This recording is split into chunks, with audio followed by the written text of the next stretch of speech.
Hola, ¿cómo están? Muy buenas tardes.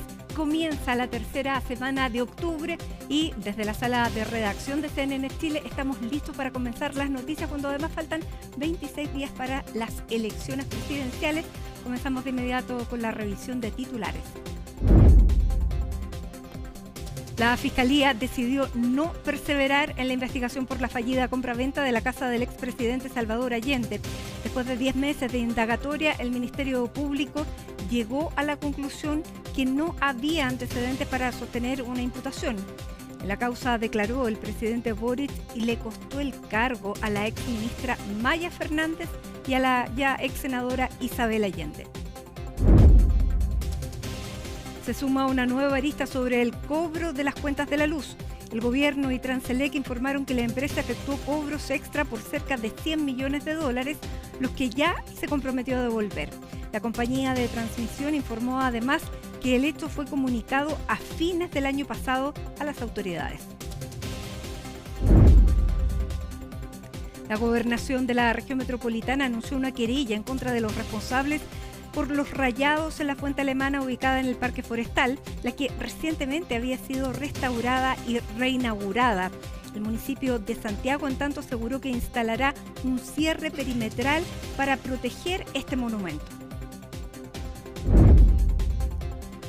El presidente electo de Bolivia, Rodrigo Paz, aseguró que ya tiene un equipo para la administración del nuevo gobierno y que ya trabajan con el actual mandatario para el cambio de mando del 8 de noviembre. En su primera conferencia de prensa, el nuevo presidente aseguró que la escasez de combustible en el país se empezará a solucionar una vez que asuma el cargo. Marruecos hizo historia al ganar el Mundial Sub-20 que se disputó en nuestro país. El conjunto africano derrotó por 2-0 a la selección de Argentina en la final jugada en el Estadio Nacional.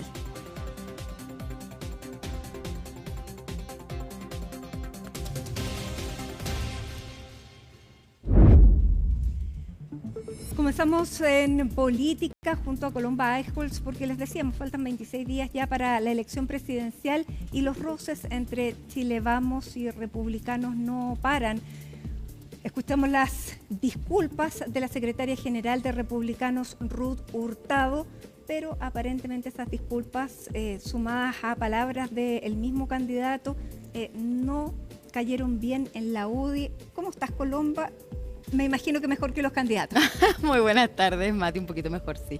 Pero de todas maneras, claro, es una disputa que ya se viene extendiendo por varias semanas. De hecho, ya la semana pasada habíamos visto una pseudo tregua en ADE 2025 cuando Evelyn Matei dice, bueno, acepta las disculpas del candidato presidencial José Antonio Kast sobre lo que fueron los ataques en redes sociales que había recibido la candidata Evelyn Matei, pero quedó abierto de todas maneras, Mati, lo que fue la columna de Cristian Valenzuela en la tercera. Ya se van a cumplir 2 semanas de la publicación de esa columna, titulada Parásitos, que generó una molestia transversal. En Chile Vamos la expresaron de tal manera también incluso durante el encuentro de el mundo empresarial, el encuentro nacional de la empresa 2025, y luego, horas después de ese encuentro en donde también se había forjado esa tregua, Ruth Hurtado, la secretaria general del Partido Republicano, aquí en CNN No habían pasado Prime. 12 horas. No habían pasado 12 horas, de hecho, y estaba Ruth Hurtado de manera presencial en la entrevista con Mónica Rincón cuando Mónica le pregunta si Jaime Guzmán estuviera vivo, ¿por quién votaría? Y Ruth, entre risas, dice, bueno, es obvio esa respuesta por José Antonio Kast. Y eso también generó un roce que sigue por lo menos presente hasta el día de hoy. Claro, se abordó en el punto de prensa del Partido Republicano. Y porque hoy día el mismo José Antonio Kast dijo que efectivamente, bueno, que las cosas habrían, probablemente la UDI no, él no se habría salido de la UDI, pero él había dicho en diciembre o enero últimos que él estaba seguro que Jaime Guzmán estaría apoyándolo. Sí, lo había dicho de hecho en Radio ADN, y de alguna manera Mati también sostiene esas declaraciones porque dice, claro, hoy día lo decía en el punto de prensa cuando fue consultado al respecto, primero respalda las declaraciones de la secretaria general Ruth Hurtado, que es importante decirlo, pero luego también continúa en sus declaraciones diciendo que él nunca habría abandonado la UDI si Jaime Guzmán estuviera vivo, algo que de hecho Ruth Hurtado había dicho que si es que hubiera estado vivo para esta elección o incluso antes, cuando José Antonio Kast hubiera abandonado la UDI en 2016, Jaime Guzmán se hubiera ido con José Antonio Kast, hubiera sido entonces actualmente republicano. E incluso también Mati Pablo Longueira, ¿no es cierto?, uno de los coroneles de la UDI, había publicado también una columna de opinión ayer en el Mercurio donde también hacía alusión a esto que decía José Antonio Kast, que finalmente si Jaime Guzmán estuviera vivo actualmente, el Partido Republicano nunca se hubiera formado porque se hubieran mantenido fieles a los principios que construyeron ese partido. Y eso imposible saber. Es imposible saber, lo hablábamos la semana pasada, ¿no es cierto? Hablando incluso, la Fundación Jaime Guzmán había hecho un comunicado, lo había publicado, en donde también llamaba a no utilizar la figura de Jaime Guzmán, mucho menos, ¿no es cierto?, ahora que queda poco para la primera vuelta, con réditos electorales, decía la Fundación Jaime Guzmán. Y también ahí, Mati, el perdón, la disculpa pública que hace la Secretaría General del Partido Republicano es netamente a la familia. Ojo también con esa declaración, porque Ruth Hurtado no le pide perdón a la UDI, como de hecho lo habían solicitado la semana pasada a través de un comunicado, lo había hecho el diputado y secretario general Juan Antonio Coloma. No es un perdón directamente a la UDI, sino solamente a la familia de Jaime Guzmán, si es que se sintieron ofendidos, decía durante esta jornada la secretaria general Ruth Hurtado. Y también decía que fueron declaraciones sin ningún tipo, sin querer ofender, sin querer generar polémica, pero la polémica, lo cierto, se generó de igual manera. Porque fíjate que hoy día en la mañana en la radio Alfredo Yonyan decía, esto es el equivalente a si el Frente Amplio se hubiera apropiado de la figura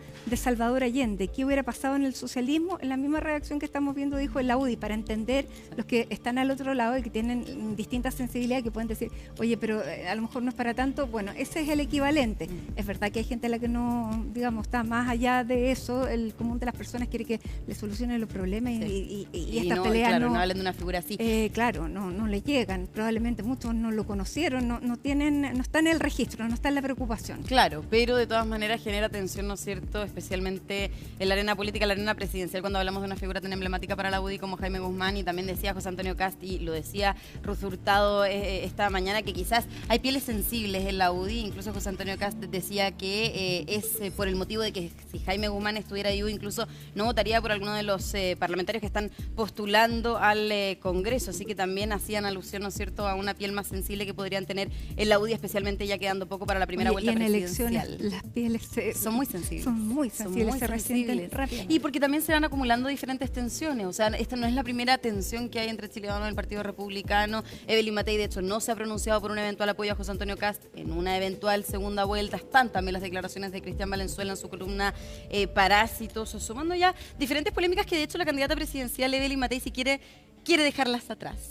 Lo cierto es que ayer también en entrevista con el Mercurio, de igual manera golpea al Partido Republicano. Ella hace un llamado a la unidad, dice que es la única candidatura que puede aunar las fuerzas también del centro, de la derecha, que incluso de hecho eso fue criticado por la presidenta del Partido Socialista, Paulina Bodanovich, que decía que Evelyn Matei está incluso tratando de captar los votos de centro. Ahí también se generó una polémica más bien pequeña, pero lo cierto es que Evelyn Matei también arremetió ayer en esta entrevista contra el Partido Republicano, porque al ser consultada sobre esta polémica, ¿no es cierto?, de la semana pasada, esta especie de tregua que duró solamente un par de horas, Evelyn Matei dice, bueno, es que finalmente las declaraciones de Ruth Hurtado dan cuenta de la falta de oficio, de la falta de talento del Partido Republicano. Así que también hay un pequeño golpe, pese a que también la candidata Evelyn Matei llama a la unidad de la oposición, como también lo hizo durante esta jornada y también lo ha hecho en diferentes puntos de prensa José Antonio Kast. Así que, Mati, pasemos a revisar las declaraciones de Evelyn Matei y luego vamos a ver también el desarrollo de esta noticia durante esta mañana. Estoy harta de las pequeñas peleas. Nuestro problema está en este gobierno que no cumple. Nuestro problema está en que las personas necesitan un gobierno que funcione. ¿Usted cree que José Antonio Kast es extremo? ¿Se equivocó con haberlo perdonado hace algunas semanas por toda esta polémica con los bots? Yo quiero recordar que tuvimos 2 procesos constitucionales. 2. Ambos fracasaron. ¿Por qué? Porque ambos trataban de llevarse la pelota para su casa. Y en realidad lo que nosotros necesitamos es articular un gobierno que esté con las personas y no con ideologías. A mí lo que me interesa, como le interesa a la inmensa mayoría de los chilenos, que les resolvemos sus problemas concretos. Claro, y esto es una práctica recurrente, por lo menos en el discurso de Evelyn Matei, cuando es consultada sobre polémicas que ha habido entre el Partido Republicano y Chile Vamos. Lo cierto es que de alguna manera es evasiva a esa respuesta que podría entregar, pero de todas maneras hace el punto de diferentes extremos, que también lo hizo en el primer capítulo de la franja electoral, que también, Mati, de alguna manera son guiños, son señales, que si bien los candidatos llaman a la unidad, su franja no llama tanto a la unidad, no invita quizás al Partido Republicano, porque en el primer capítulo también los llamó. Aparece Patricio Elwin más bien. Bueno, también en la de Renovación Nacional, pero de todas maneras en el capítulo de Evelyn Matei hace alusión también a los 2 fallidos procesos constituyentes, y el segundo, convengamos en que también la mayoría era o sea, la fue conformaba el Partido llevada Republicano. por republicanos. Exactamente, entonces dice, bueno, cuando estas posiciones, estas convenciones estuvieron a cargo de los extremos no se logró nada, y también ahí apuntando, ¿no es cierto?, a un electorado más de centro, más de centro derecha, como también decía Paulina Bodanovich, que Evelyn Matei estaría haciendo, pero justamente también en base a críticas por ahí escondidas por mensajes más intrínsecos en la franja televisiva al Partido Republicano. Entonces, de alguna manera, Mati, si bien hay llamados de unidad, lo cierto es que con estos pequeños guiños, estos pequeños mensajes que hay por parte de las directivas de ambos comandos, se ve difícil que puedan aunar fuerzas como ellos quisieran de cara a la primera vuelta. Ahora hay que ver, obviamente, después La primera quién vuelta sale, probable la no, pero la segunda. segunda vuelta el poder aglutina. Sí, de todas maneras. Así que bueno, vamos a pasar a revisar también, Mati, la respuesta que entregó el candidato presidencial José Antonio Kast cuando le preguntamos por las declaraciones de Ruth Hurtado, que también generaron molestia, principalmente en la UDI. Habían pedido también disculpas públicas de la Secretaría General, y vamos a ver también el respaldo que le entregó el candidato presidencial a su Secretaría General. Pasemos a revisar las declaraciones de José Antonio Kast.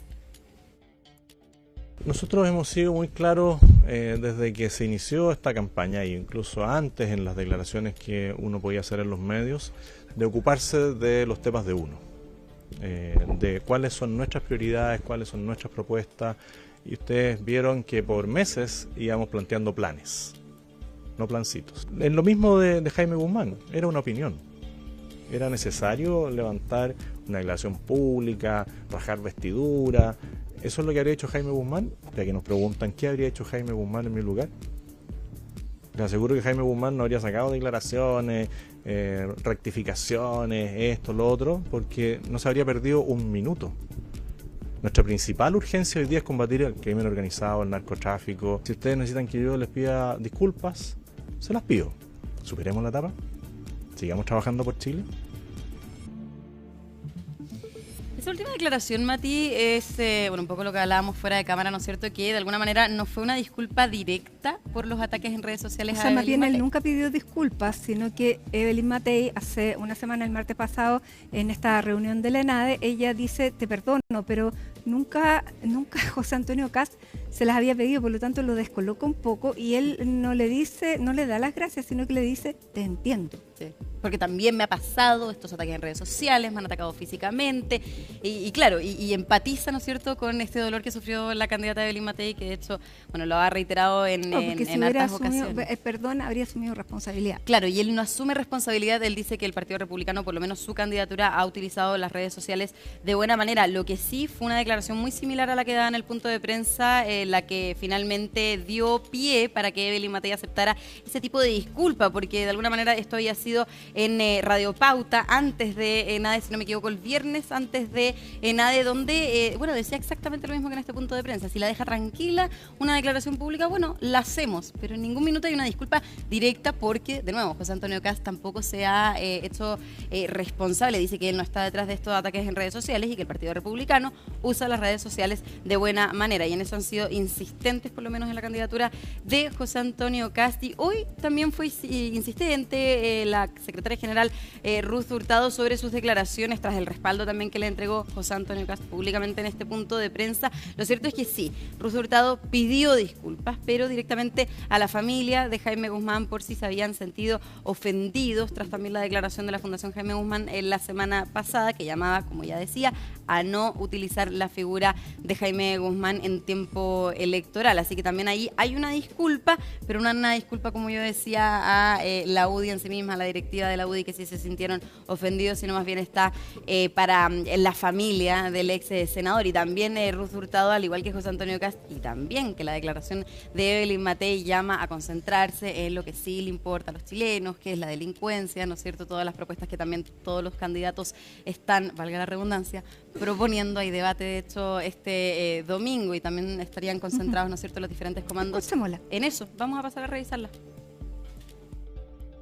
Le pedí disculpas a las familias si se habían sentido ofendidos. Creo que es importante enfocarnos, tal como ha señalado José Antonio, en las urgentes necesidades de las personas. Hoy día las personas no pueden seguir esperando por seguridad, por salud, por educación. También señalé que no fue con ninguna intención de generar el revuelo que se hizo, digamos, que se generó, porque nosotros estamos pensando en gobernar Chile, en gobernar con todos los chilenos, y es bueno que avancemos y hacemos un llamado a eso, a que todas las fuerzas de oposición hoy día avancemos en derrotar a la candidata, ¿cierto?, de la continuidad, que es Janet Jara, que es un peligro para nuestro país, continuar con un mal gobierno como el que ha llevado adelante el presidente Boris.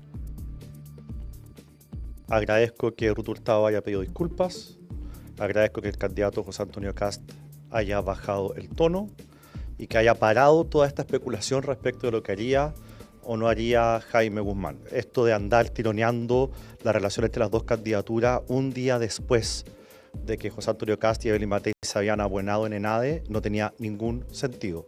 Las polémicas que hemos tenido en la última semana con los parásitos, con esto, han sido provocadas por el Partido Republicano, y por eso yo me alegro que hoy día bajen el tono. Al final la familia hizo una declaración pública, en esa declaración pública quedó claro que la familia respalda la posición de la UDI, y si Ruth Hurtado le pide disculpas a la familia, bueno, por extensión entendemos también que nos piden disculpas a nosotros. Y si no es así, bueno, está bien, nosotros damos por superado este impasse.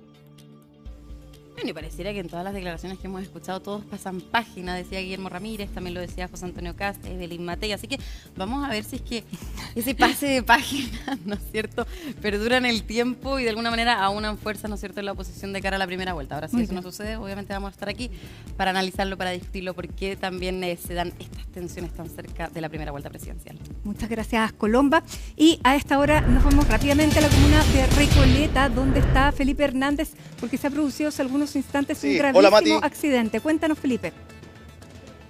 Sí, ¿cómo estás, Mati? Muy buenas tardes. Efectivamente, estamos en este punto de la comuna de Recoleta para justamente mostrarles esta situación que ha ocurrido hace algunos instantes en la intersección de las calles Santos Dumont con humorista Carlos Elo, y con el resultado lamentable de este accidente de tránsito en el que un vehículo particular termina impactando a un furgón escolar. Hasta ahora no se sabe la cantidad de menores de edad que iban al interior de este furgón escolar, pero todo esto habría comenzado lamentablemente con un delito en el que los sujetos que iban en el vehículo particular habrían generado un robo, un asalto a una persona, una transeúnte en el lugar, y en el sector de Avenida Perú, esto muy cercano al punto de la intersección donde se produce el accidente, estos sujetos huyen del lugar, y es justamente en esta intersección donde infringen justamente el cruce, y es ahí donde terminan impactando a este furgón escolar,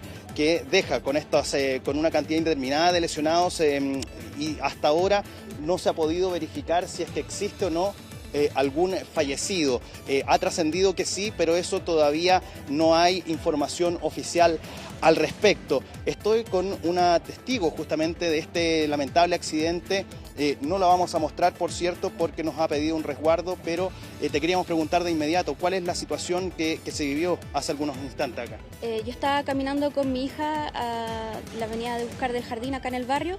Iba en Santos Dumont, a unos metros de la calle de Santos Dumont, con humorista Carlos Elos, y veo a toda velocidad a un auto blanco huyendo de otro auto más grande. El auto blanco, por lo que entendí del contexto, estaba delinquiendo, y el vecino que le iba persiguiendo colocó su baliza, por ende supongo que tiene algo relación con la policía, etc. Vi que pasaron a toda velocidad, los perdí de la vista, sin embargo me di cuenta que se dieron una vuelta para aparecer por la calle humorista Carlos Elo, en el que en unos segundos miré para atrás y vi cómo impactaba el auto de los delincuentes fuertemente al furgón escolar, dejándolo de costado en el suelo. Como iba con mi hija, no me pude acercar mucho, porque ella también estaba muy impresionada. Sin embargo, lo primero que hice fue llamar a ambulancia, a bomberos. El carabinero no contestó, estaba ocupado, pero ya cuando empecé a escuchar a las sirenas de la ambulancia y de los bomberos ya me quedé un poco más tranquila, pero al mismo tiempo también escuché harto ruido de gente porque está por supuesto, muy enojada con los conductores. Tengo entendido que el vecino esposó a los delincuentes porque él, como decía anteriormente, tiene relación con ese tipo de, no sé, policía. Exfuncionario, gracias. Y ahí también evitando de que pasara a mayores porque por supuesto con la rabia del contexto la gente quería agredir a los delincuentes. Al poco rato vi cómo salían niños vivos llorando del furgón. ¿Cuántos niños viste? No, yo vi 3, 4, pero como le digo, después me alejé para resguardar a mi hija. Y no tengo más detalle de eso y bueno, también he preguntado a Carabineros, pero hay que esperar a la información oficial. Sugiero no inferir nada por respeto a los familiares, así que estamos a la espera de información y por supuesto todos los vecinos y vecinas muy preocupados. Vale, muchísimas gracias, te pasaste. Bueno, ahí está, parte del relato que tienen algunos, esta vecina justamente que estaba circulando por este sector donde se ve justamente esta lamentable situación, Mati, que deja a niños lesionados. No sabemos cuántos son los que iban al interior de este transporte escolar, este furgón escolar.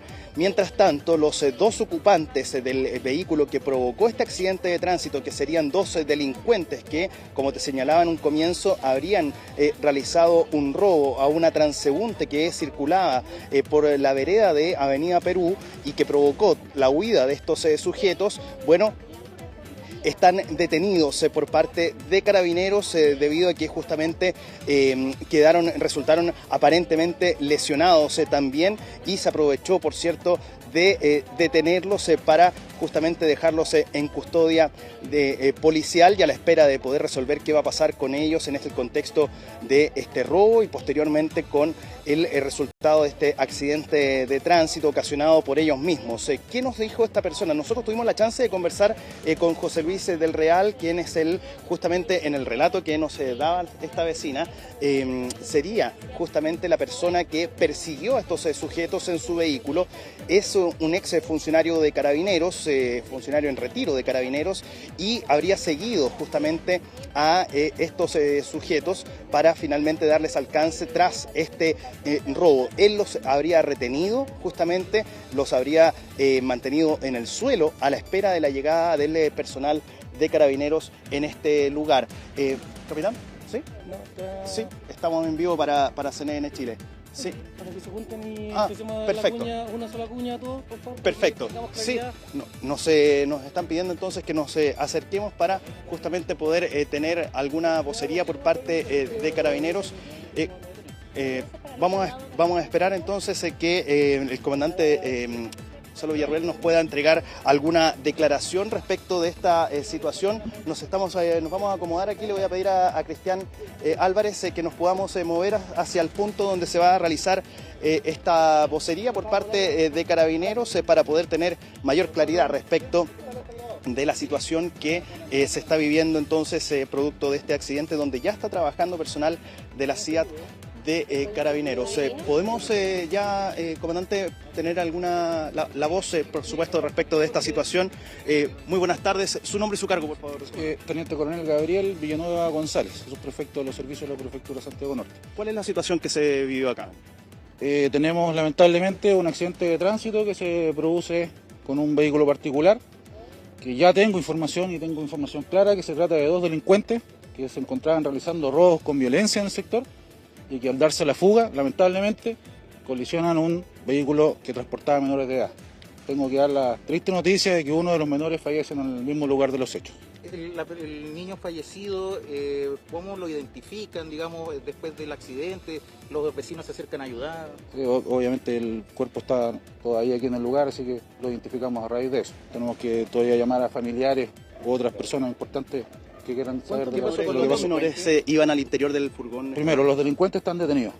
Ya los delincuentes se estaban dando la fuga, esa información está clara, tenemos víctimas, así que a raíz de eso es que se procede a la detención de ellos en el mismo lugar. Intentaron darse la fuga, pero lo logramos capturar. Esa la retención fue gracias a los vecinos. Para que ellos perpetraron un robo, ¿cómo fue la génesis de esta dinámica? Sí, bueno, lo que es la génesis, lo que inicia la situación con los delincuentes, eso materia de investigación. Pero habían estado realizando un robo. Exactamente, como dije anteriormente, estaban realizando robos en el sector, eso está claro. Igualmente es parte de la investigación saber qué pasó con el accidente de tránsito, pero claramente, y aquí no hay que pensarlo mucho, estos delincuentes provocan el accidente. Ellos pasan un Efectivamente, hay un ceda al paso, si ustedes lo aprecian, en la intersección de las calles, y estamos próximos a una avenida. Entonces, los robos que les estoy mencionando yo es parte de la avenida. ¿Cuántas personas iban a bordo del furgón escolar? ¿Cuántos menores y cuántos adultos? Bueno, a raíz de todo lo ajetreado de la situación, teníamos alrededor de 15 niños. Entonces, más el conductor, que tenemos conocimiento, ya están todos fuera de riesgo vital, gracias a Dios. Los niños estaban con... ¿Nos puede confirmar el fallecido, por favor, comandante? Sí, hay un menor fallecido. Quería preguntarle si es que los niños estaban ocupando sus cinturones de seguridad. Materia de investigación igualmente, no tenemos conocimiento. Llegamos al lugar y ya no estaban, obviamente, con los cinturones. ¿Cuáles son las edades de los menores que iban a bordo de este furgón escolar? Fluctúan educación básica en su mayoría. Ellos venían en claro, ¿cuántos eran ocupantes del furgón escolar? 15 preliminarmente, como le manifesté anteriormente. Solamente se confirma un menor fallecido hasta el momento. ¿No habría también respecto a información del estado de salud del resto de los ocupantes de este furgón escolar? Efectivamente. Uno, gracias a Dios, reitero nuevamente, no hay más niños en riesgo vital. Sobre la misma persecución, dicen que estos sujetos estaban dando vueltas por el sector y en un momento saltan este ceda del paso y chocan el bus escolar. ¿Es así? Sí, y ahí quiero hacer un hincapié. Ustedes lo hablé con ustedes fuera de cámara. Aquí Carabineros no tenemos ningún tipo de intervención en lo que es el seguimiento o persecución, como quieran llamarlo. Es un funcionario carabinero el que lo realiza, ¿no? Tampoco. Yo no sé de dónde sacaron esa información, lo que les manifesté anteriormente. Nosotros no tenemos participación acá directa. Lo que sí sabemos es que al parecer un ciudadano que andaba en su vehículo por aquí por el sector aprecia este robo con violencia a la niña que lamentablemente es víctima, y él inicia un seguimiento propio como ciudadano. Así que esa información también se está ratificando, la estamos verificando y ratificando por segunda vez. Él retuvo a los delincuentes, ¿no? Con esa persona, comandante, si es ¿qué va a pasar con esa persona? Si es que la persona realiza el delito de usurpación de funciones, procede su detención. Y eso es lo que por eso les digo, es parte de una investigación, se va a verificar cámara, testigos u otros. El comandante, los sujetos tenían antecedentes, ¿o no? Una piocha de carabineros, también decía que era parte de una escuadra de helicóptero o algo así. Exactamente, así como les manifesté fuera de cámara, el caballero claramente, no quiero denostarlo, pero claramente el caballero tiene problemas con facultades mentales perturbadas. ¿Tiene información sobre los detenidos, sus edades, nacionalidad, etcétera? Yo insisto, respecto a este caballero que yo sé, porque estábamos pendientes de los niños, ustedes nos vieron, estábamos pendientes de los niños cuando este caballero apareció y les empezó a dar información a ustedes. Fuera de cámara, no sé si lo grabaron, no tengo conocimiento, pero les reitero, el caballero que ustedes vieron vistiendo de civil, que mantenía piochas de carabineros, yo también se las aprecié, incluso portaba una corbata de carabinero.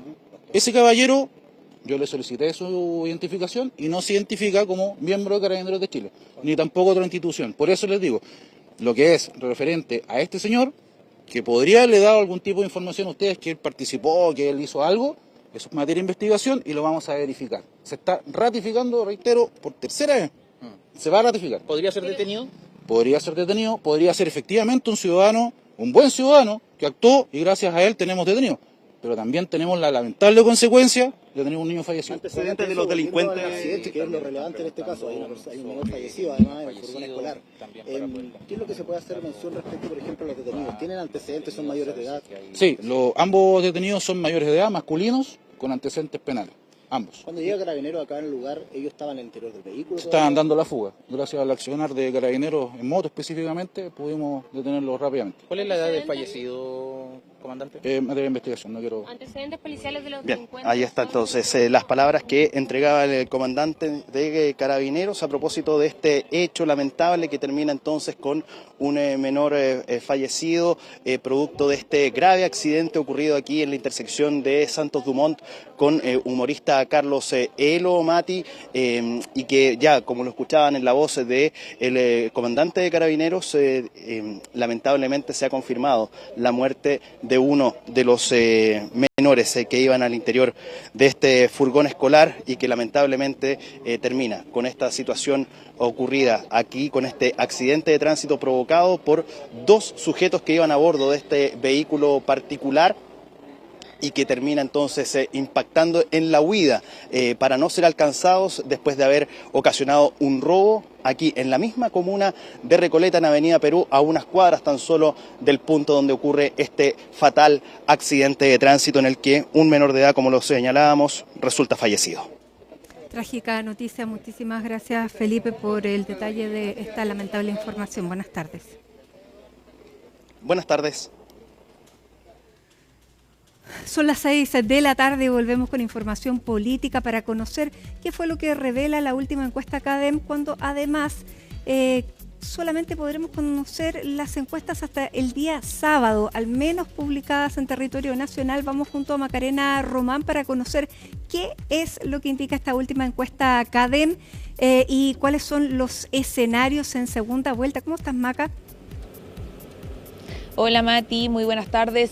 Claro, porque tú lo decías bien, son las últimas jornadas, ¿cierto?, que tendremos este tipo de sondeos previo a la primera vuelta electoral que entonces se enmarca, ¿cierto?, en la candidatura de estos 8 candidatos presidenciales de distintas tendencias políticas, algunos también, por supuesto, independientes. Centrándonos en la candidatura oficialista más la DC de Yanet Jara, lo cierto es que en general en las encuestas sigue liderando, así también es en CADEM. En segundo lugar se posiciona José Antonio Kast y en tercer lugar, dependiendo la encuesta, cierto, está en ocasiones Evelyn Matei, pero también en algunas ha podido posicionarse Johannes Kaiser. Pero lo que también en detalle uno puede inferir, cierto, de algunos sondeos como lo es CADEM, es el escenario en segunda vuelta. En caso que pasara Yanet Jara a una eventual segunda vuelta, al menos según lo que reporta CADEM, quedaría en desventaja, ¿cierto?, con casi todos los candidatos presidenciales. Sería superada por José Antonio Kast, por Evelyn Matei, Franco Parisi, Johannes Kaiser y otros. Solamente competiría y sería triunfadora en un escenario, según CADEM, ¿cierto?, frente a Harold May Nichols, donde el candidato independiente alcanza los 32% de las preferencias, mientras Yanet Jara alcanza 33%, es decir, una diferencia de solo un punto porcentual. En cambio, con Marco Enríquez Ominami, Yanet Jara también superaría al candidato independiente por 12 puntos porcentuales, mientras Marco Enríquez Ominami marca 21% en una eventual segunda vuelta entre los dos, ¿cierto?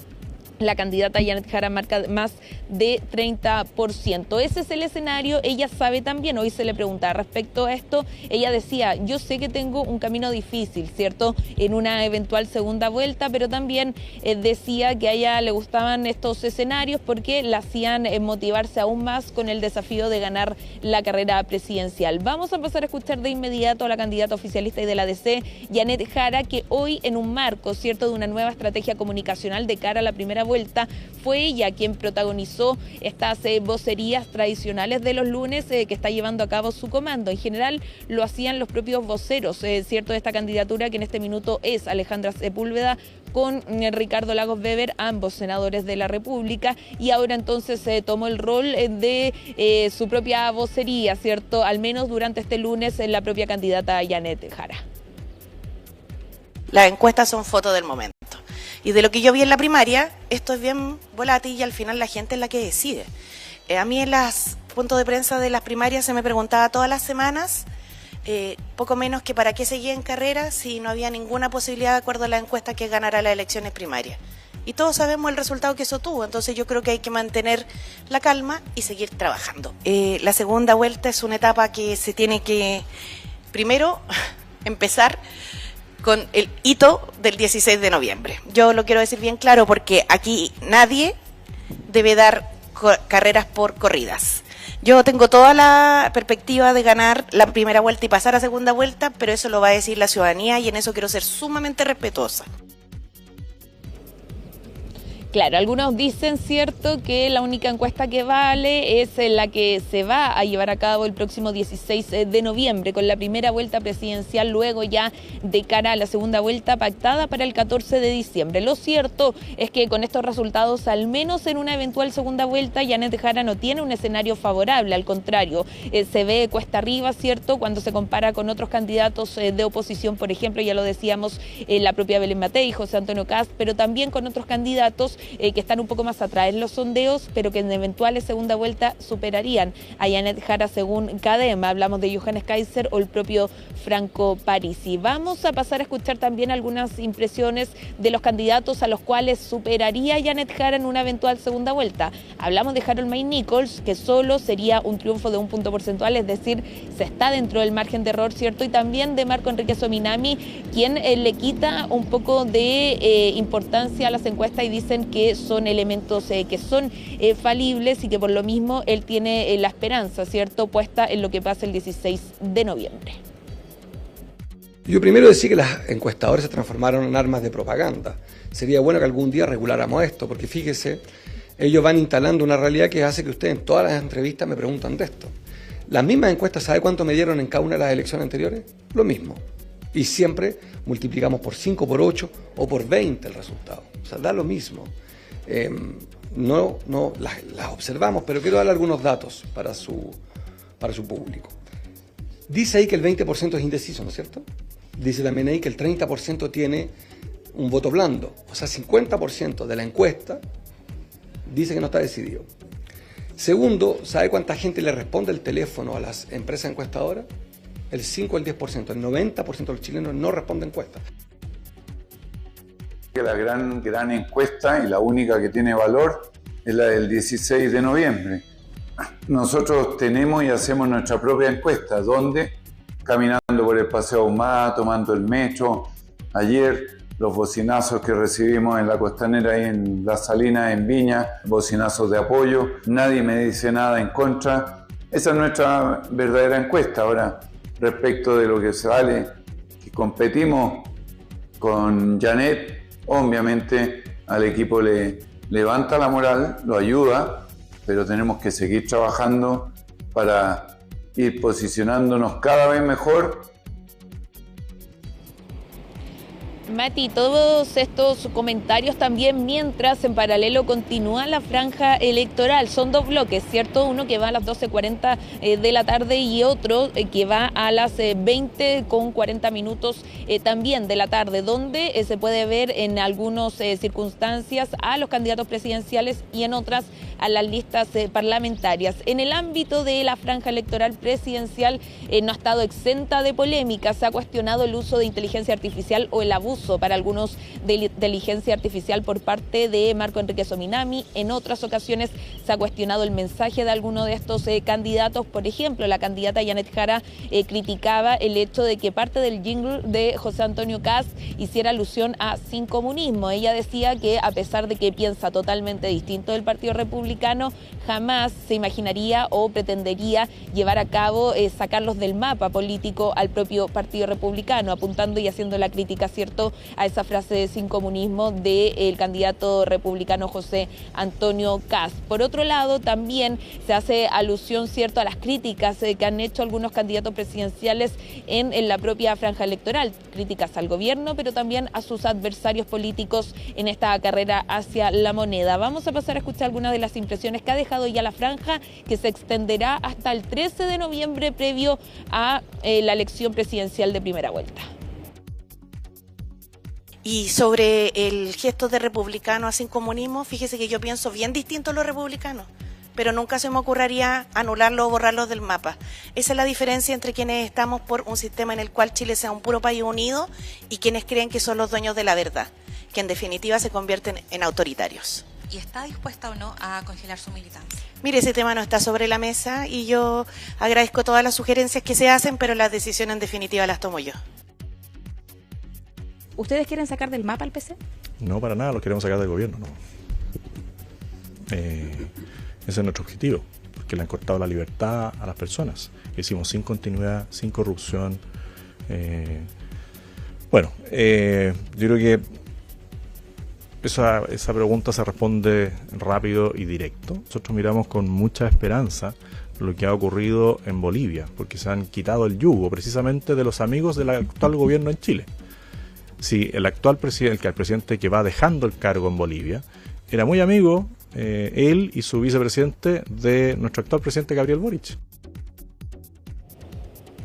Ahí escuchaban entonces la respuesta por parte del candidato presidencial del Partido Republicano y también del Partido Social Cristiano. Por otro lado, y al término, ¿cierto?, de esa declaración de la candidata Janet Jara, habla sobre la eventual suspensión de militancia, porque ella se refiere a ese tema y dice que sería una decisión que en caso de tomar, la tomaría ella como personalmente, ¿cierto?, y sería directa en comunicarlo, porque nuevamente el ex senador Guido Girardi, expresidente del PPD, también puso sobre la mesa esta situación, ¿cierto?, en nuestro canal y luego en otros medios de comunicación. Mati habló sobre esta posible decisión de suspender la militancia, porque él dice así: en una eventual segunda vuelta se podría concentrar, ¿cierto?, a mayores adherentes a la candidatura de Janet Jara, dejando de lado entonces su militancia en el Partido Comunista. Eso a pesar de que ella no puede salirse, ¿cierto?, de su militancia de este partido. Sí podría ser el guiño político, el mensaje político de suspender su militancia. Esto porque participó en unas primarias presidenciales donde fue la representante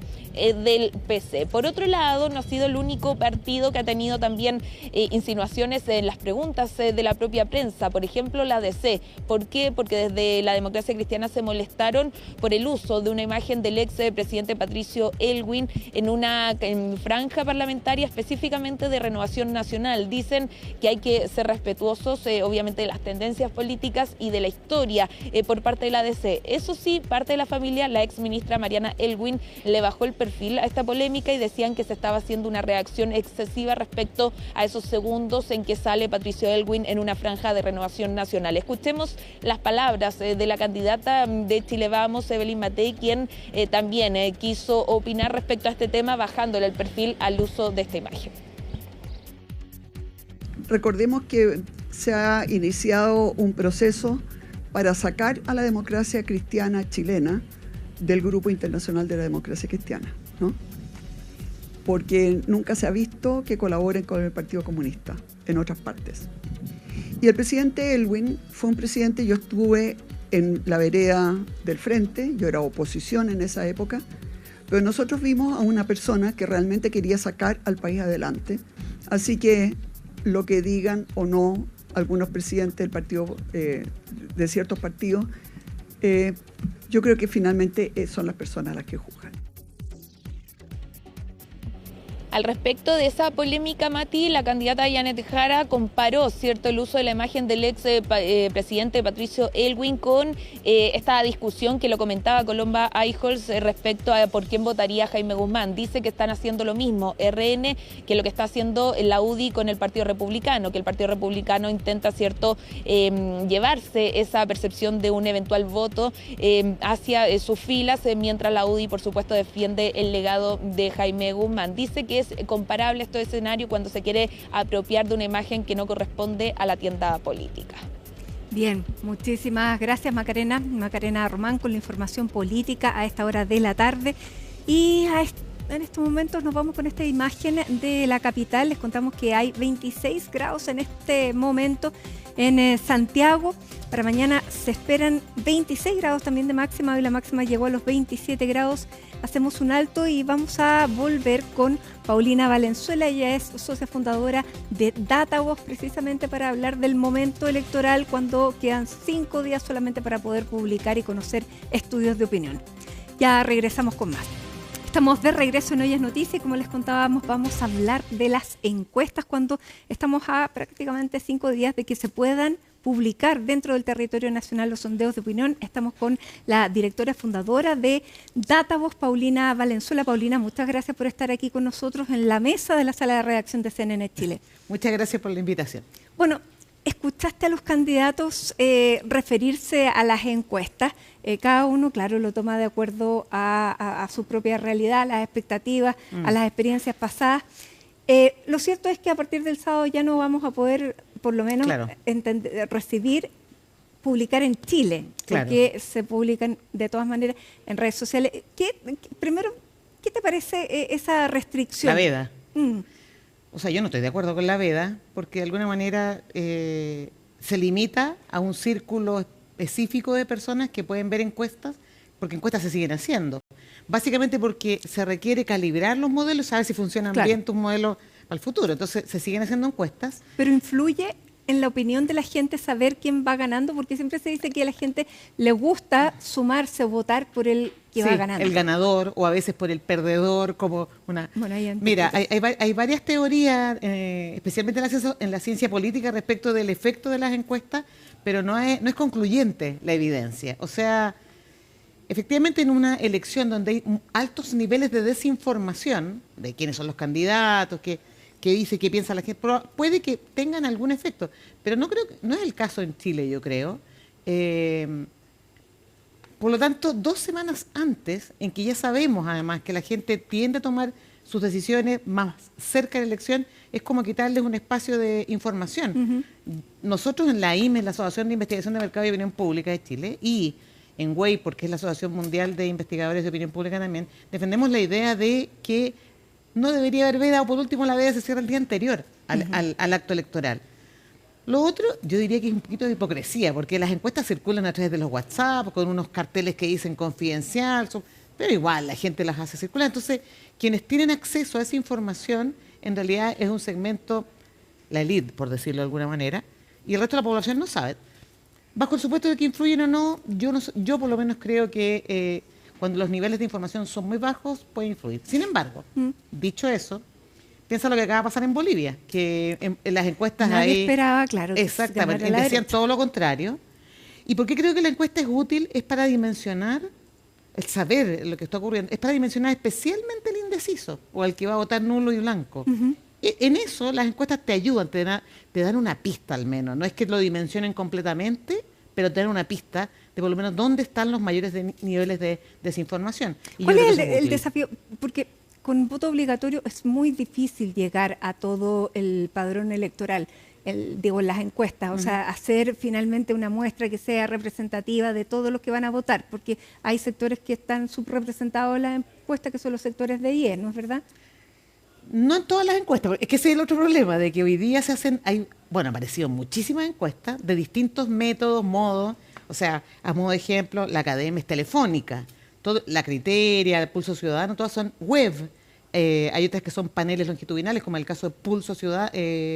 La UDD. La UDD, el panel de la UDD. Entonces, hay muchas encuestas de distintos tipos circulando, y eso hace evidentemente más difícil entender esto que tú hablas, que eso se denominan los sesgos de cobertura, que cuando uno no está llegando a toda la población. Yo creo que uno de los problemas que tienen las encuestas hoy día, y yo hago también encuestas, o sea, no... Que vamos a hablar ya de la tuya. Sí, nos cuesta llegar a la población más desinteresada, digamos, en los temas políticos. Aquellas personas que no responden simplemente, que no quieren dar su opinión, a lo mejor porque no les interesa comunicarla o porque no la han tomado. Entonces, los desafectados, los desinteresados, probablemente están siendo subrepresentados. Por eso que en las encuestas en general, en las que están circulando los niveles de no respuesta, o el no sabe, el indeciso, aparecen más bien bajos, 8, 10. Yo creo que es más alto, porque efectivamente el desinteresado en política no opina, y es muy probable que esas personas todavía no hayan tomado una decisión tan fuerte. Ahora, ¿cómo se explica, por ejemplo, que la última elección de alcaldes, Santiago, que era una comuna súper emblemática, representativa, se decía que se iba a ir voto a voto entre Mario Desbordes e Iracy Hasler, y Mario Desbordes sacó más de 20 puntos por sobre Iracy Hasler? ¿Cómo se explica eso? Bueno, eso es lo que te explica. Probablemente ahí el voto oculto, el voto que tiene que ver con las personas que no están contestando las encuestas. Entonces, es bien importante entender... Entonces no sabemos nada. No, yo creo que las tendencias ayudan. O sea, las encuestas te sirven para mirar las tendencias en la adhesión. O sea, sube, baja. La magnitud es lo complejo, porque evidentemente se te está quedando fuera un cierto porcentaje de la población que no sabemos exactamente cómo está opinando. Y de acuerdo a tu experiencia, estamos viendo, Janet Jara se mantiene liderando en primera vuelta, eso ya. Pero hay encuestas, como por ejemplo la Cosa Nostra, que tiene a 3 candidatos de derecha prácticamente empatados, y eso da la posibilidad de que salga cualquiera de ellos. Exacto. Kast, Matei y Sí, Kaiser. exacto. Hay otras encuestas que dejan a Matei muy estancada, incluso en un cuarto lugar, superada por Kaiser. ¿Cuál es la foto que sacas tú con tu experiencia haciendo, si las pusiéramos todas en un tipo de jugueras, ¿qué sacamos? O sea, me han preguntado bastante eso, pero yo creo que lo único que tenemos que uno podría tener, decir, una relativa certeza, digamos, no sé en qué proporción, pero que evidentemente Janet Jara es probable que pase a segunda vuelta, digamos. Básicamente porque está apoyada por el oficialismo, digamos, por la izquierda. En la vereda del frente se pone más difusa la cosa, porque efectivamente, tal como tú señalas, hay encuestas que los muestran empatados, hay otras encuestas que muestran distancias de 10 puntos entre ellos, pero ahí es cuando yo digo, vamos a mirar los indecisos. ¿Cuál es el porcentaje que esas encuestas están declarando en términos de indecisión? Ese grupo que va a definir la elección. Así pasó en Bolivia, digamos. O sea, ellos tenían aproximadamente un 20%, en las últimas encuestas que se habían publicado, un 20% de indecisos. Bueno, dieron vuelta a la elección. O sea, la diferencia entre Paz y Quiroga fue de 10 puntos, un poco más, digamos. Entonces uno dice, esa es la incertidumbre que yo creo que está instalada respecto de la primera vuelta. Ya, por lo tanto, que es una especie de primaria de la derecha. Exacto. Entonces ahí vamos a ver qué ocurre. Pero es evidente que cuando uno mira tendencias, en el largo plazo, claro, te das cuenta que Kast ha ido bajando, efectivamente, Matei se ha mantenido, y Kaiser parece que sube un poco, pero no sé si va a alcanzar o no va a alcanzar. ¿Cuál es el momento en que Kast comienza esta leve baja sostenida? Yo diría que, por lo menos mirando la encuesta de Plaza Pública, la Academ, debe ser 2 meses, 6 semanas, que ya empezó a bajar, que estaba como en 30 y va en 23, 24. Entonces es una baja, es que es muy evidente. Por eso te digo que es interesante estas encuestas. Las encuestas en realidad que están saliendo semana a semana, porque uno dice, ¿por qué la gente cambia de opinión? Claro. Porque podría cambiar de una semana a otra. ¿Y qué pasó algo que me hizo cambiar de opinión? No, yo creo que tiene que ver con 2 elementos. Uno, la seguridad del voto. ¿Cuán seguro estás tú de ese voto que estás diciendo que vas a dar? Y ahí Janet Jara tiene porcentajes de seguridad en el voto muchísimo más altos, digamos, que después viene Kast probablemente y después ya va bajando los otros. Entonces, eso también hace una diferencia. Tampoco que pasen tantas cosas en el ambiente político desde la lógica del votante desinteresado. Ellos observan todo esto y están esperando a tomar una decisión más bien cercana a la elección. ¿Cuánto están influyendo lo que hemos visto de las franjas, de lo que van a ser los debates? Porque antes más bien parecía que reafirmaban las convicciones, pero aparentemente con esta volatilidad y poca fidelidad, pareciera que son importantes. Es que yo haría la diferencia entre lo que es la franja y lo que es el debate. ¿Ya? En la franja, por lo menos, lo que los candidatos tienden a hacer es reforzar sus ideas fuerza o sus creencias, pero básicamente en la lógica de que sean conocidos por este electorado que ve la televisión abierta y que se informa a través de esas vías, que yo diría que es una población más bien mayor, no la población más joven que usa otros mecanismos para informarse, redes sociales, en fin. Yo creo que en ese sentido para eso te sirve la franja. Harold By Nichols le puede servir a lo mejor la franja para darse a conocer, para saber qué está opinando. Claro, por qué ejemplo, dice. Él subió con el primer debate que hizo en a eso voy. televisión. Es que ese es el otro punto. Se hizo visible. Sí, pero más que hacerse visible, se vio diferente. Y yo creo que eso es bien central en los debates. Yo creo que en los debates lo que ocurre es que los tienes a todos. Entonces, a todos juntos. Entonces, ahí viene el efecto diferenciación. Claro, cómo se comportan. Claro, que en el caso de la franja no es lo mismo. Porque en la franja ellos le hablan a su electorado, le hablan a su gente, pero cuando están en un espacio común, tienen que diferenciarse de los del lado, por decirlo de alguna manera. Y bueno, y ahí eligen sus estrategias, si los atacan, no los atacan, si confrontan o no. Ya vimos que en el último debate, en el de NADE, fue guante blanco, o sea, no se dijeron nada, digamos. Al contrario, se perdonaron. Claro, y ¿eso es una estrategia? Probablemente. No tengo muy claro cuál es la estrategia, pero es una estrategia. Entonces, creo que el debate, en mi opinión, pero eso va a haber que irlo observando y monitoreando, creo que el debate es más útil para la población en términos de observar las diferencias, porque los ven desempeñados. O sea, yo creo que en el debate aparece lo que realmente son ellos como personas, digamos, porque ahí no hay un guión, no hay una edición. Pero vienen ensayando mucho. Está bien, pero es distinto. Uno puede decir muchas cosas. Yo. O sea, yo creo que estando en un espacio primero, en directo, que no es grabado, yo creo que aparecen cosas. Y lo hemos visto en el pasado. En otros debates hemos visto que pasan cosas, digamos, Sí, aparecen cosas importantes. Entonces, no sé qué estrategia vamos a usar en este. Si uno compara el debate de Chilevisión con el de NADE, fueron totalmente diferentes. Porque también uno era para televisión, pensadamente. Claro. El de nada era televisación de algo que era Esa es la pregunta. Eran formatos distintos. No, y yo creo, Matilde, que otro problema que creo que es más complejo todavía, que el electorado está tan fragmentado que tienen que tener como microdiscursos para poder hablarle a distintos grupos en la población. Tienen que capturar el interés y la adhesión de segmentos poblacionales muy diferentes. Esta semana pasada estuve en un congreso en Argentina y fue bien notable que hablaban como de la aprobación de Milei y lo que ocurre con Milei. Y describían, en Argentina hoy día conviven 6 generaciones distintas, etarias. Imagínate lo que es eso. Entonces, que no es muy distinto a lo que ocurre en Chile, porque nosotros tenemos una esperanza de vida más alta, que cuando lo contamos, en realidad en Chile está pasando lo mismo. Tenemos muchas generaciones interactuando con experiencias de vida distintas y por lo tanto con miradas del Chile que quieren hoy o en 4 años más, porque ya ni siquiera vamos a hablar de mucho tiempo más, bien distintas. Entonces, el candidato, ¿cómo le habla a alguien? ¿A quién le habla? A estas 6 generaciones que tienen posiciones distintas. Es interesante eso, bueno, lo vamos a observar en los resultados de la Porque los discursos rupturistas, por lo menos aquí en Chile, parecen no tener el mismo efecto como Argentina, que votaron un presidente así. Claro, venían de una historia también diferente. Claro, en Argentina venían, o sea, a mí me sorprendía en Argentina como el juicio crítico que tienen del peronismo, pero oye, o sea, ya no queremos peronistas, y prácticamente casi les da un poco lo mismo lo que estuviera al frente, digamos. Pero yo creo que en Chile es un poco distinto. Sí. Yo creo que es diferente, sin perjuicio de que yo también coincido contigo que esta cosa confrontacional igual cansa un poco el electorado. Porque vamos a ver la encuesta Data Voz, que es la el monitor del liderazgo político.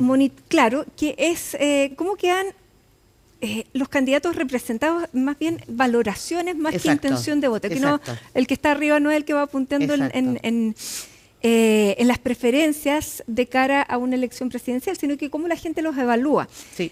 Las menciones positivas, y aquí es interesante porque se perfilan liderazgos y también se perfilan quién puede o no, en caso de pasar una segunda vuelta, tenerla entre comillas más fácil. Ya, veamos la primera lámina, que es el top 10 de las menciones positivas, cómo ha ido evolucionando.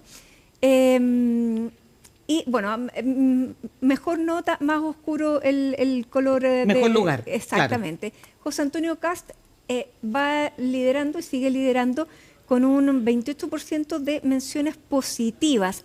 ¿Qué tipo de menciones son las que aparecen en en las personas cuando evalúan positivamente? Bueno, primero contarte que el monitor de liderazgo político es una opción metodológica desde la perspectiva de que le pedimos a la gente que nos mencione espontáneamente. Todas las respuestas son espontáneas. O sea, en el fondo es, mencióname 3 líderes, porque estos son 3 menciones. 3 líderes positivos. 3 líderes negativos. Y a continuación le pedimos que cuando nos mencionan el primer líder negativo o positivo, que es el que uno tiene en la memoria, porque eso es bien interesante, es como el top of mind, es lo primero que se te viene a la mente en el minuto, le pedimos que nos diga cuáles son los atributos que explican esa evaluación, positiva como negativa. Entonces, esto lo que está reflejando es como el vínculo emocional, de alguna manera, que tienen nuestros entrevistados con estos líderes. Es evidente que en periodo... Nosotros ya llevamos más de 2 años haciendo estas mediciones. En el periodo de campaña es evidente que los que aparecen primero son los que están más visibles y por lo tanto son los candidatos. Pero fíjate que en esta medición las rayitas que aparecen en el cuadro indican que ese personaje no estaba en los top 10 en las mediciones anteriores, en los 10 primeros. Y si tú te fijas, Harold May Nichols apareció en septiembre. Justamente porque es el momento del debate. Entonces él se hace visible en ese minuto para la población. Ellos lo ven. Lo mismo ocurre con Eduardo Artés. En el caso de Bodanovich es bien interesante. Bodanovich permanentemente aparece en el top 10 sin tener que hacer mucho, ni decir mucho. Y eso es una gracia. Y lo otro que es interesante del monitor es que en el caso de Kaiser, a nosotros Kaiser nos apareció el año pasado, cuando no tenían... Y apareció mencionado. Y siempre aparece en el segundo lugar prácticamente. O sea, ha ido escalando, tercero, segundo, cuarto, pero ha estado... Efectivamente, ellos 3, junto con Janet Jara y Matei, han estado permanentemente en los 4 lugares. Gabriel Boric también está... Él exactamente, está en el 5º lugar. Ya, ¿y cómo se explica en el ámbito eso? positivo. No, porque Es ¿Los un presidentes liderazgo siempre positivo. y siempre aparecen Sí. positivamente? No, no. Vamos a ver el Ya, negativo vamos a ver. y no aparecen siempre positivamente. Ya, ¿y qué podemos deducir entonces de esto? Que la gente, bueno, Hay una asociación, nosotros igual preguntamos por cada uno de estos personajes cuán dispuesto estaría a votar por él o no, y la verdad que existe una asociación directa, particularmente en el caso de Kast, que prácticamente el 80 o 90% de la gente que lo cataloga como líder positivo dice que votaría por él. ya, y después vamos a ver por qué. Vamos a ver Y las después, exacto. menciones negativas. Claro. O sea, ¿quién con nivel de conocimiento? ¿Quién saca rojo? Bueno, Janet Jara Está en el primer Kast, lugar de las exacto. menciones negativas. Exacto, y en tercer lugar Kaiser. Y fíjate el presidente Boric. O sea, el presidente Boric, de hecho, en general, antes del periodo más álgido electoral, él ocupaba el primer lugar permanentemente. Ya. Como líder, como una percepción negativa de su liderazgo. Ujú. Porque esto es liderazgo, Claro. no es intención de voto, es liderazgo. Y ha ido bajando también por un tema de visibilidad. Él tampoco ha estado tan presente en este periodo desde el punto de vista tanto de campaña como tan visible en los medios. Entonces, efectivamente es normal que la gente las personas tengan mucho más visible a Janet Jara. De hecho, Janet Jara, fíjate cómo fue creciendo su visibilidad negativa desde mayo. Ella en abril entra a la carrera y antes no tenía prácticamente ninguna mención. ¿Y eso es bueno o malo? Porque siempre Te vas dicen, haciendo conocido. te vas haciendo conocido, y por no lo tanto la importa gente te va lo a que observar. digan, sino que hablen de ti. Claro, eso es lo que dicen muchos, digamos, pero evidentemente si Que tú te hablen mal no fijas, puedo. si tú te fijas, un elemento que es interesante es el neto, que cuando uno mira el positivo versus el negativo, uno se da cuenta cómo ganan, digamos. Entonces, Claro. en ese sentido, Janet Jara igual ha ido bajando en su evaluación neta. Sin embargo, Kast está... Va bien. ¿Te fijas? Entonces, Claro. pero está bien que esto se confronte, Ya. porque yo tengo que preguntar por las dos Por cierto, opciones. y dentro de los negativos, los que no son presidenciales, es Camila Vallejo y Daniel Jadwe, que salen en los dos últimos Exactamente. lugares. No, y Artés apareció ahora, en esta última medición, y todo esto, por eso te digo que el debate, este es efecto debate para nosotros, en la última medición. De hecho, la próxima medición sale la próxima semana. Entonces, vamos a tener debate, franja, efecto de toda esa información. Ya, pero va a salir la próxima semana. El ¿cuándo? monitor de liderazgo político. ¿Y ese puede salir? ¿Cómo? Ah, no, pues va a salir igual Sí. para ti. No, porque ¿Se la puede veda, publicar? la veda empieza el sábado subsiguiente. Ah, perfecto. Acuérdate que son 15 días Sí. antes de la elección. Ya, yo lo O sea, tenía ahí lo van a ver. Vamos a ver entonces por qué José Antonio Kast aparece en el top 10 de las menciones positivas. Y ahí están entonces Sus atributos. sus atributos. Exacto, los Cuéntanos. atributos de él, esto es muy estable en el tiempo, Manilde. O sea, la percepción que la población tiene de él en términos positivos, lo que sustenta esa evaluación, es muy consistente y muy estable en el tiempo. Coherencia, consecuencia, propuestas concretas, liderazgo y carisma. Creo que lo único que ha ido apareciendo de diferente y que es un atributo que comparte con Evelyn Matei es la experiencia y el conocimiento. Que es curioso porque efectivamente él en el mundo público, aparte de su rol de parlamentario, la gente no sabe. Entonces, Claro, pero no es un aparecido, entre comillas. se empiezan a instalar creencias y eso es interesante, digamos. Ya, y en las menciones negativas, La mentira, la falsedad, el fanatismo y extremismo ideológico, que son, como te digo, los atributos. Él es muy estable en el tiempo en términos de esta evaluación, no cambia mucho, pero yo creo que desde lo que se habla o se comenta en redes sociales o en las conversaciones, es lo que la gente realmente está opinando. O sea, no es que no hay una diferencia muy grande respecto a hasta lo que nosotros escuchamos en las conversaciones públicas, en redes sociales o en las privadas. ahora, las cosas positivas son atributos bien presidenciales. Totales, completamente. O sea, bueno, y es por eso que él se ha consolidado en ese lugar, digamos. O sea, efectivamente la gente lo ve como un líder fuerte. Ya, vámonos Eso con es Janet un líder Jara. fuerte. Que bueno, hay positivas, 28% de las positivas, 30% negativas. Ya.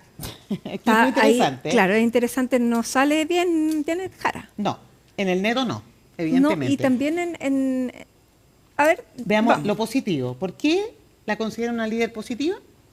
El atributo de empatía y cercanía es muy fuerte en ella y ha estado permanentemente mencionado. O sea, es lo que sostiene esa evaluación, esa cosa humana, cálida, cercana que tiene con la población. La capacidad de negociación y diálogo también, y eso se sostiene fundamentalmente por los acuerdos a los que ha llegado. Sí, claro. Y después, bueno, aparece lo de la confiabilidad. Oye, pero aparece, claro, confiabilidad, honestidad, transparencia, que contrastan mucho con mentira y falsedad. Ah, claro, efectivamente. Cuando yo es que piensa que los de abajo, los atributos que están en la segunda parte de los negativos, tienen que ver con aquellas personas que la catalogan como una líder negativa. Y por lo tanto, cuando me dicen, yo les pregunto, ¿por qué usted dice que es negativa? Ellos me dicen, bueno, atributos vinculados a la mentira y a la falsedad. Ahora, ojo. ¿Y comunista sale? Sí sale, fíjate Sí, que está arriba. comunista. Pero antes de estos eventos que hubo en que ella se contradijo con el programa y que... Sí. Hasta ese minuto, antes, el atributo que predominaba en la mención negativa era el comunismo. Porque era lo más fuerte en ella. Y claro, después de ese evento empezó a aparecer estos atributos. porque uno de los atributos positivos era su credibilidad, que era muy importante, el que Entonces, tenga credibilidad alguien aunque no sea tan efectivamente, conocido. el que se caiga en eso, y eso es lo que yo creo, el que se llegue a caer en ese tipo de atributos, le puede costar caro. O sea, yo creo que la población está muy sensible al tema de la honestidad, la transparencia, la coherencia, el liderazgo fuerte. Por eso que es tan complejo esto, por eso que es tan difícil decir cómo se va a mover ese electorado que sin tener una identidad política definida, izquierda, derecha, como, en fin, para un partido, van a tomar la decisión por uno de los candidatos que se está presentando. ¿Qué características tienen los que no saben o no han elegido su voto? Bueno, en general, un bajo interés en política. Muy Transversal. bajo interés, claro, transversal. Son más bien jóvenes que todavía están observando desde niveles socioeconómicos más bajos. Y la población económicamente activa, por la clase media. El que dice que el día lunes igual se tiene que levantar a trabajar. Yo diría que es como... Ese grupo en particular es muy sensible a lo que se pueda proponer o a lo que puedan ofrecer los candidatos. El tema de la seguridad, el tema del crecimiento económico, la inmigración irregular, de alguna manera es el grupo el que siente que se ha visto más afectado por eso. Por el tema del empleo, por el tema de poder tener libertad de salir, movilizarse, en fin. Entonces, yo creo que es el grupo clase media trabajador más joven, el que yo creo que está más, que probablemente es el que vamos en la aguja, digamos, en mi opinión. Ahora, entre paréntesis, esta primaria de la derecha es difícil porque Kast ha ido cayendo cuando va un poco hacia el centro, porque ahí ha ido subiendo Kaiser. En el fondo está pillado por dos lados, lo mismo que le ocurre a Matei. Es difícil para ellos dos. ¿Cómo lo ves? No, yo creo que Kast probablemente ha sufrido un poco el desgaste del candidato como más probable de ganar, y eso genera un desgaste, evidentemente, en el electorado, y va observando cosas nuevas. Pero yo creo que también es muy distinto a Kaiser. Kaiser tiene un perfil, y lo hemos visto también en los atributos, él es muy directo. Entonces, esta cosa de la coherencia como atributo central, en él es muy fuerte, digamos. Yo creo que eso te da certezas. O sea, yo creo que el electorado también está certezas hoy día respecto a sus líderes. Por eso que cuando te hablaba de que la relevancia de verlos a todos juntos mostrarse, es cuando aparece el rasgo humano, que es el que a mí me da confianza. Que digo, bueno, esta persona tiene esta capacidad, escucha, no escucha, es capaz de llegar a acuerdo o no es capaz de llegar a acuerdo, o sabe claramente lo que va a hacer, o lo declara, lo dice, tiene una idea. Ya, ¿y estos atributos son centrales en una segunda vuelta? Ah, la segunda vuelta es otro... Otra elección. Es otra elección. No, ahí es otra elección. Yo creo que ahí van a operar... o sea, ya vimos lo que pasó en el 2021. O sea, entonces yo no me extrañaría que pudiesen pasar cosas similares en el 2021, digamos. Yo creo que es completamente distinta. Y la conversación va a ser distinta.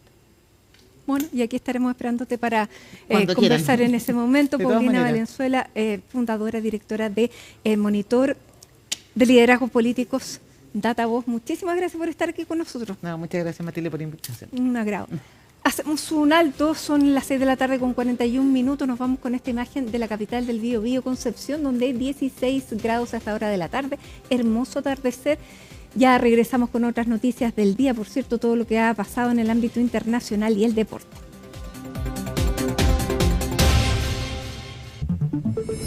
Estamos de regreso junto a Miguel Ángel Araya para contarles que la Fiscalía Regional de Coquimbo decidió no perseverar en la investigación sobre la compra de la casa del expresidente Salvador Allende, que trajo consecuencias políticas, pero que penalmente tú nos vas a contar qué fue lo que hizo que se tomara esta decisión. Bienvenido. Muy buenas tardes, Matilde. Un gusto saludarte a ti y a quienes nos ven a esta hora. Tú lo dices, un caso bastante bullado en su minuto, que incluso tuvo consecuencias políticas, como lo es la salida, la destitución finalmente de la ex senadora del Partido Socialista, Isabel Allende, por su implicancia dentro de este caso que fue conocido como la Casa Allende, donde el gobierno intentó... Maya Fernández, ministra de Defensa. Además, también Maya Fernández también terminó saliendo del gobierno.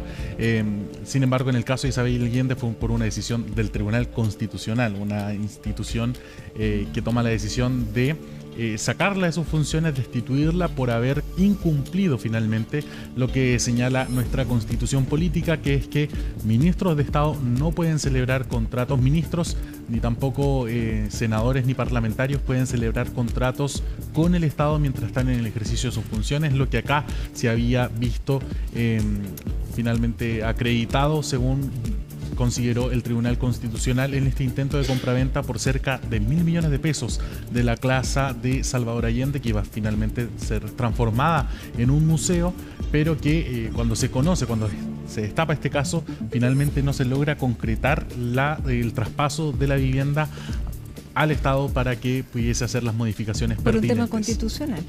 Así es, por un tema constitucional. Y en la arista penal, lo que ha señalado finalmente el Ministerio Público durante esta jornada es que no se logró la recolección de antecedentes suficientes para demostrar la existencia de algún ilícito en este intento de compra-venta. Habrá sido fundamental quizás que finalmente no se traspasara un monto de dinero entre los intervinientes de este intento de adquisición. Bueno, vamos a conocerlo finalmente en la audiencia, que se deberá fijar una fecha en los próximos días, donde será el 7º Juzgado de Garantía de Santiago, donde se debatirá este cierre de la investigación. Pero un cierre de momentáneo. ¿Por qué? Porque es una decisión de no perseverar, pero que podría volver a abrir la investigación. No es un cierre definitivo, podría volverse a reabrir la investigación en caso de que surjan nuevos antecedentes o que incluso algunos de los abogados querellantes, como lo son los del Partido Republicano, puedan solicitar una reapertura del caso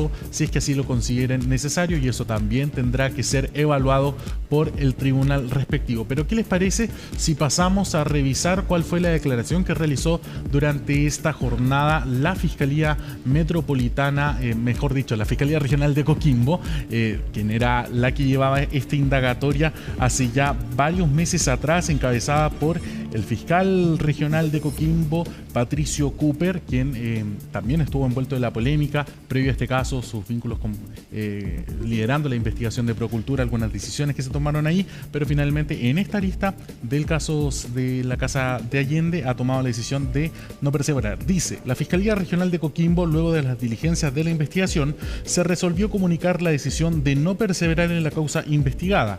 Reunida y analizada la información recopilada durante la investigación, a la fecha no se disponen por ahora de antecedentes que permitan sostener una imputación en contra de sujetos determinados sin perjuicio de otras informaciones que pudieran surgir. Por lo tanto, lo que se le está comunicando finalmente al tribunal es que en este lapso, cerca de un año que se alcanzó a realizar esta investigación, no se lograron identificar antecedentes contundentes que permitan realizar acusaciones o imputaciones concretas en contra de las personas que estaban siendo investigadas. Entre ellas, tú lo decías, la ministra de Defensa Maya Fernández, la propia hija del expresidente Salvador Allende, Isabel Allende, ex senadora del Partido Socialista, e incluso el propio presidente Gabriel Boric, que en algún minuto tuvo la calidad de imputado en esta causa. Fueron 10 personas que estaban en calidad de imputados y que prestaron declaración al Ministerio Público, algunos no, como en el caso de Isabel Allende, que ya decidió guardar silencio, si recordamos algunas de las etapas de esta indagatoria, pero que por lo tanto, y otras personas que también declararon en calidad de testigos, no fueron suficientes todos estos antecedentes para convencer al Ministerio Público de la existencia de delitos. Vamos a escuchar declaraciones de algunos intervinientes de este caso, cuáles son sus reacciones a esta decisión que ha tomado la Fiscalía y también cómo esto podría cambiar en algún futuro. Luego de una acuciosa investigación, el fiscal regional Patricio Cooper y su equipo confirmaron que no existió delito alguno en la fallida gestión del proyecto de Casa Museo Salvador Allende. La comunicación de esta noticia confirma lo que señalamos desde un principio, que mis representadas no cometieron delito alguno y que la familia fue expuesta injustamente cuestionando su honra. Debo señalar que aún no somos notificados formalmente de la decisión del Ministerio Público, sin perjuicio de lo cual, y de ser efectivo, esta parte se opondrá tanto ante el Fiscal Nacional como en el Tribunal de Garantía, puesto que existen antecedentes más que suficientes para formalizar, por lo que la impunidad no puede reinar en este tipo de causa. Justamente de eso está cansado la ciudadanía y eso es lo que haremos, oponernos ante todas las instancias que el ordenamiento jurídico nos permite. Escuchábamos ahí al último al abogado Palamara, quien es querellante en representación del Partido Republicano y ya anuncia que se van a oponer en la audiencia respectiva y también lo harán ante el Fiscal Nacional al cierre entonces de esta investigación, a la decisión de no perseverar, y también ellos podrían intentar todavía solicitar algunas diligencias al Ministerio Público y que en caso de ser, podríamos decir, ponderadas por el tribunal como pertinentes, se podría mantener la investigación todavía abierta ante esta decisión de no perseverar del Ministerio Público. Una debate que se tendrá que dar eventualmente ante el Tribunal de Garantía correspondiente, Matilde. Muy bien, muchas gracias Miguel Ángel, seguimos atentos y te cuento que una nueva arista se sumó a esta jornada al cobro de las cuentas de la luz porque se reveló que la empresa Transelec efectuó cobros extras por cerca de $100 millones. Vamos junto a Pilar Gutiérrez para conocer todos los detalles de esta nueva arista. Hola Pilar. Hola, ¿cómo estás? Muy buenas tardes. Claro, seguimos hablando de las cuentas de la luz a raíz de este error metodológico de la Comisión Nacional de Energía que dio cuenta en un informe preliminar que se habría aplicado 2 veces el IPC y que llevó finalmente a que se realizara un cobro en exceso en las cuentas finales de la luz que pagan los distintos clientes. Es a raíz de eso entonces que sabemos, desde el gobierno también han informado que las cuentas de la luz podrían bajar 2% a partir de enero del 2026 para realizar la devolución entonces de estos montos que se cobraron en exceso, pero ahora se abre un nuevo flanco y es que según los detalles que entregó el viceministro de Economía y Energía Álvaro García, hay una empresa transmisora que también habría realizado cobros adicionales, pero por otro factor, no a raíz de este error en el cálculo metodológico de la CNE. Se trata de Transelec, según daba a conocer el ministro García esta jornada, y dice que el error tiene que ver en este caso por una falla en la valoración que hace la empresa de su propio capital.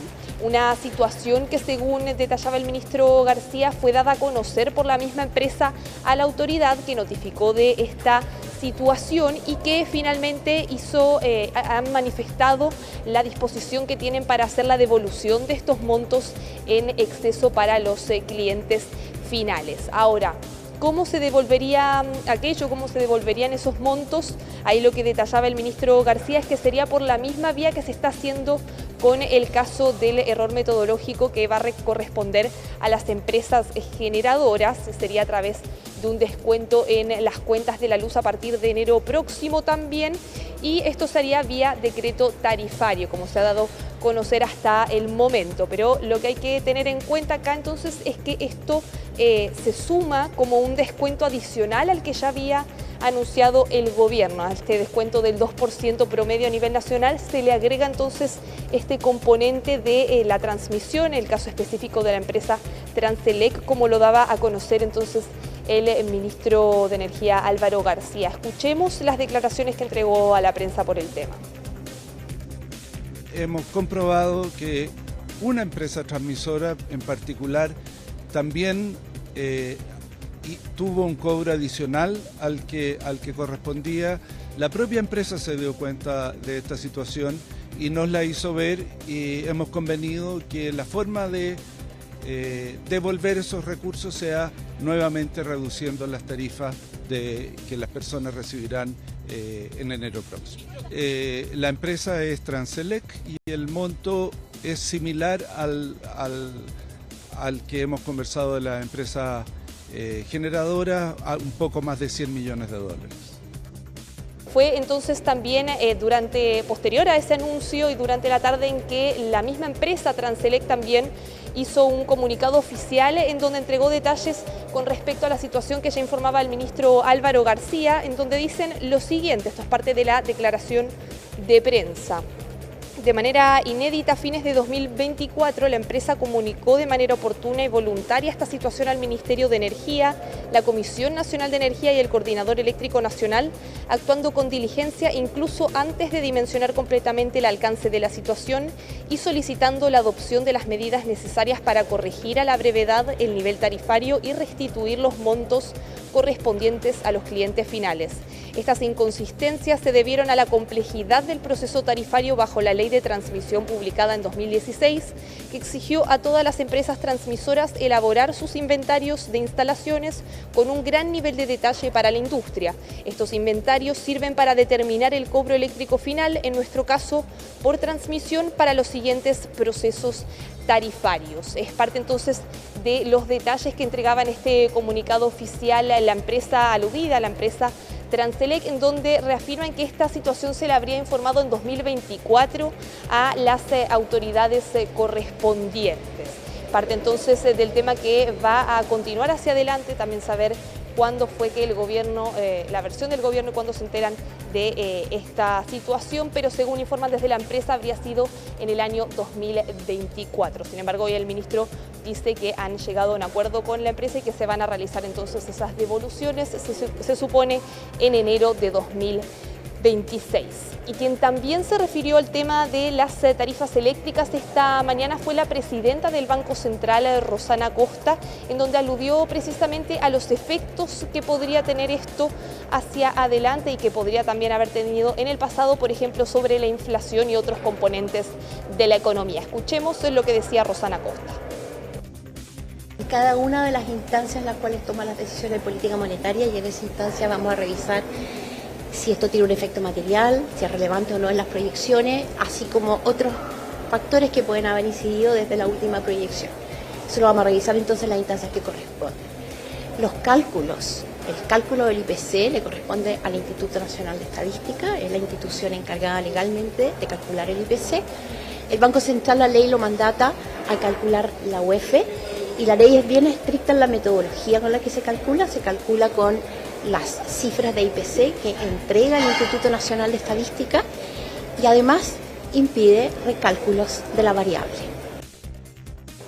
Son las declaraciones entonces que entregaba la presidenta del ente emisor esta mañana en medio de un seminario en conjunto con el Centro de Políticas Públicas de la UC, de un tema diferente, tenía que ver con una actividad de educación financiera. Sin embargo, dada la contingencia, la presidenta del Banco Central entregó declaraciones, como escuchábamos, con respecto a la situación de las cuentas de la luz, algo que no suele ocurrir. El Banco Central generalmente da declaraciones relacionadas a los temas por los que cita pautas, pero dada la contingencia fue que entonces determinaron entregar estas declaraciones con respecto al efecto que podría tener en la economía los cambios y este error de cálculo en las cuentas de la luz. Lo van a seguir estudiando, va a ser tema, por supuesto, de la próxima reunión de política monetaria del lunes próximo.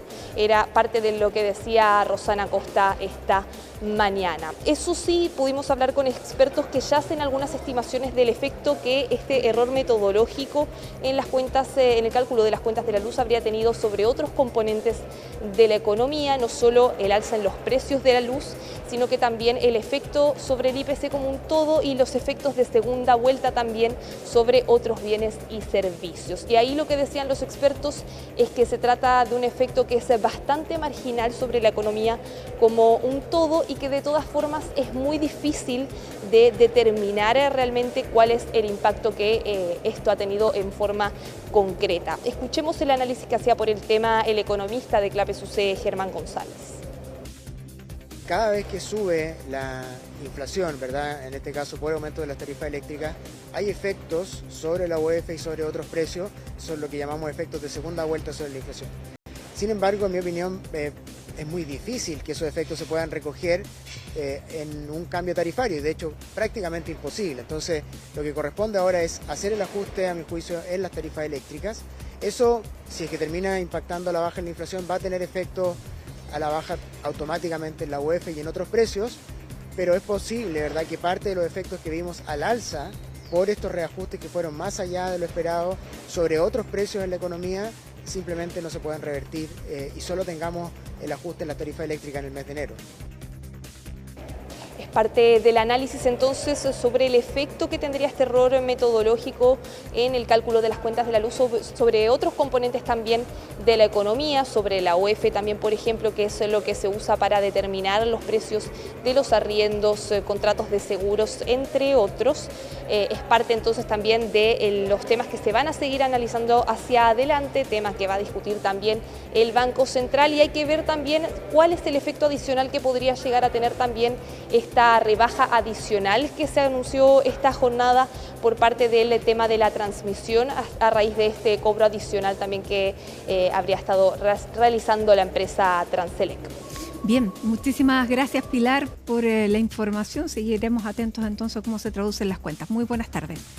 Noticias, gracias por habernos acompañado en este inicio de semana que va a estar marcada, por cierto, por la política. Ya estamos en la recta final de las elecciones. Con esta imagen de la capital nos despedimos. Muy buenas tardes.